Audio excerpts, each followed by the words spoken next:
Alright, so this is going to be a really quick how-to on the green screen, which apparently has been giving some people problems, as green screens tend to do. But before we jump into that, quick side note, when I came in here, this thing under Live Profile in Screen Monkey, which I talked about in the last video, it sets how the picture is displayed on the output monitor. It was actually set to primary monitor 50% instead of primary monitor full screen. So you'll notice if I do that, the picture gets shrunk to half its size and you see through to the computer's desktop. That's not what we want, so we'll change it back to primary monitor full screen.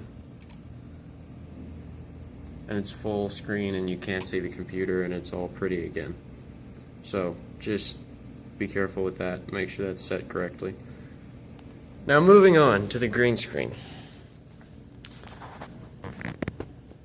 So probably what has been giving y'all some issues is that somebody is confused on how this works.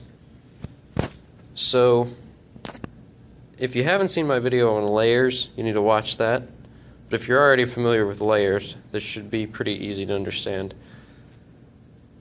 You've got two sides to this video mixer. It's split down the middle.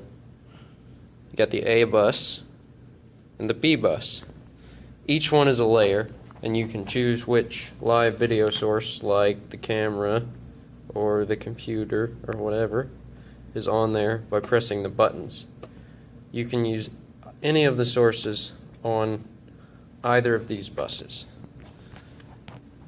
So you change the order of the layers, you choose which one's on top with this, which is called the T-bar. So see the little labels that say A and B?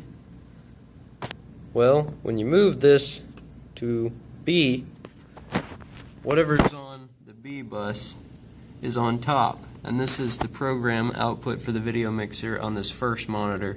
So you can see that camera 1 is on the B bus, and sure enough, camera 1 is on top. You can see that. So if we set the A bus to PC, and I apologize for the shaky video, and then without moving the T-bar, that has no effect over the picture. But when we move the T-bar down to A and put the A bus on top and the B bus underneath, now we see the A bus, which is Screen Monkey, on the computer. So that's how the layers mentality idea thing fits into this. Now with green screening, if you've used an editing program like Vegas, you know that you want the camera layer on top, and then you want to apply a chroma key effect which cuts out all of the green and makes it transparent and you see through to the layer below. Well, that's pretty easy to do in Vegas, and if you don't know how to do that, it's not terribly difficult if you get on Google and do some searches for tutorials. But on a video mixer, how do you do that? Well, on a video mixer, we've got, for each bus, we've got a set of effects under this nice effects label. We've got all kinds of effects that we never use, like you can make it split into multiple screens with multi, never use that. Colorize makes it a certain color, never use that. And then there's all these others. These sliders control the effect. So like with colorize, if I move this slider, it changes what color it is as I move the slider. So over here you can see for the B bus we've got this effect labeled chroma key, and that does exactly the same thing as chroma key effects in an editing software. If I turn on chroma key, I can use this slider to control it, and this is another point where you guys seem to get confused, is you have to use this slider in addition to just turning on the effect. So you can see the A bus is set to PC8 which is the computer, Screen Monkey, and the B bus is set to camera 1. The T bar is set such that the B bus is on top. So looking down at all the layers, if you could see all of them in a stack, you would see camera 1, and then underneath that is PC8.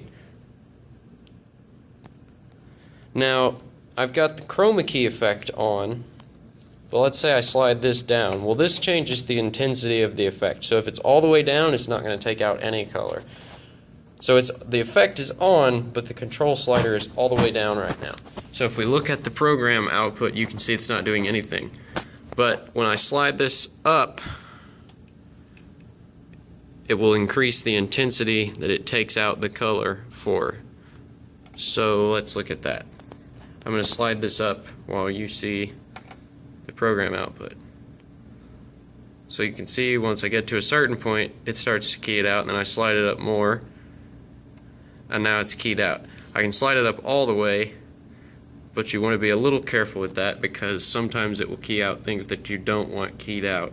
Like if somebody's wearing a bluish green shirt, you will have to kind of tweak this slider to make it play nice with their color clothing choices. But that's how the chroma key effect works. You put the B bus, which will be a camera, on top. You enable the effect. You make sure the slider is in the correct position, up. And you put the T bar in the up position, which is labeled B because the B bus is on top. And then on the A bus, you set that to PC8 or whatever else you want your background to be, but it's almost always going to be PC8. So let's go through that again, starting from scratch. I'm going to set both things to camera 1. I'll turn the effect off and turn the slider down. So, first, you set the B bus, this side, to camera 1. Then you enable the chroma key effect. Slide the slider up to make sure that it is at the intensity that it needs to be, otherwise the effect won't actually do anything. Now, we set the A bus to PC8, which is the computer running Screen Monkey. Now there's only one more thing we got to do, and that's move the T bar up to the B position, because right now the A bus is on top. So if we look at it, Screen Monkey is on top and the camera's underneath. Well, that doesn't do us any good. We want to see Screen Monkey underneath the camera with the chroma key effect. The camera's on the B bus. We want the B bus on top, and so we move the T bar to where it says B. Now A is underneath instead of on top, and B is on top. So if we look at the program output, now we see the desk, which is a little hard to make out because it's a little blurry. My camera's kind of crappy. But you can see the desk and Screen Monkey behind it. So, the number one reason that this doesn't work is if you've got the buses set to the same thing. If you've got the B bus set to camera 1, but then you've also got the A bus set to camera 1, well, that's taking out the color green in camera 1 on the B bus, only to replace it with footage from exactly the same source underneath on the A bus. So it doesn't actually do anything. You can see I just did that. And even though the effect is on and the slider's all the way up, it doesn't seem to do anything. Well, it's actually taking out the green and then replacing it with exactly the same source. So it appears to not do anything, but it's just because you've got both buses set to the same source and it has no real effect. So, number one thing to check when this isn't working is that this is set on PC8. You want the A bus set on PC. Number two thing to check is that this effect is on. It should be blinking yellow like that. And the number three thing to check is this slider. If it's down here, that means it's keying out with 0% intensity, which is just not doing anything. So turn it up, and now it's keying out with 100% intensity, and you can see it took out the green, and all is well. So that's how to use chroma key on the Roland V8 with the green screen at Buckhorn Middle School.